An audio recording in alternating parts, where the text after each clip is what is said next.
সবাইকে আমার আজকের এপিসোডে ওয়েলকাম জানাচ্ছি।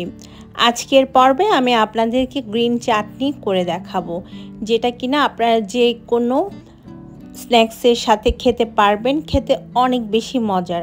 আমার কাছে তো এই গ্রিন চাটনি খেতে বেশ ভালো লাগে। তাছাড়া দই বড়াতেও আপনারা এটা ইউজ করতে পারেন, দই বুন্দিতে দিতে পারেন। যে কোনো চাট জাতীয় খাবারে এটা ব্যবহার করা যায়, স্যান্ডউইচে ব্যবহার করতে পারবেন। এই জন্য নিয়ে নিচ্ছি 100 গ্রামের মতো ধনেপাতা, একটা ব্লেন্ডার জারের মধ্যে ঢেলে নিয়েছি। হাফ কাপের মতো পুদিনা পাতা দিয়ে দিচ্ছি। 4-5টা কাঁচামরিচ আমি মাঝখান দিয়ে একটু ভেঙে নিয়েছি।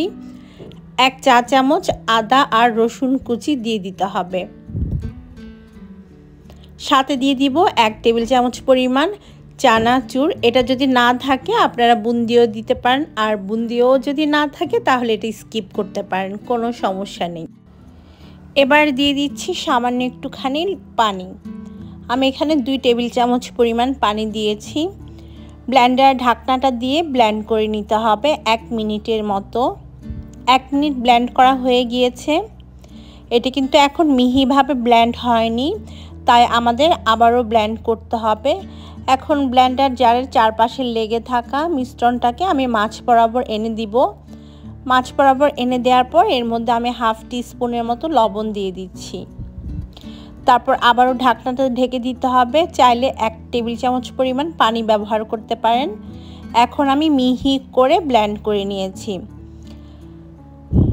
1 মিনিট ব্লেন্ড করার পর ঠিক এরকমভাবেই মিহি হয়ে যাবে আমাদের গ্রিন চাটনি। ব্যাস তৈরি হয়ে গিয়েছে কিন্তু আমাদের গ্রিন চাটনি। চাইলে ডিপ ফ্রিজে স্টোর করে রাখতে পারেন, বেশি করে বানিয়ে। বিভিন্ন ধরনের চাট খাবারে এই গ্রিন চাটনি ব্যবহার করতে পারেন। তাছাড়া যে কোনো ধরনের স্ন্যাক্সও খাওয়া যায়। বানানো কিন্তু অনেক সোজা, বাসায় থাকা রেগুলার উপকরণ দিয়েই তৈরি করা যায়। আজকের পর্বটি নিশ্চয়ই আপনাদের ভালো লেগেছে। ভালো লাগলে আমার চ্যানেলটিকে সাবস্ক্রাইব করতে কিন্তু একদমই ভুলবেন না।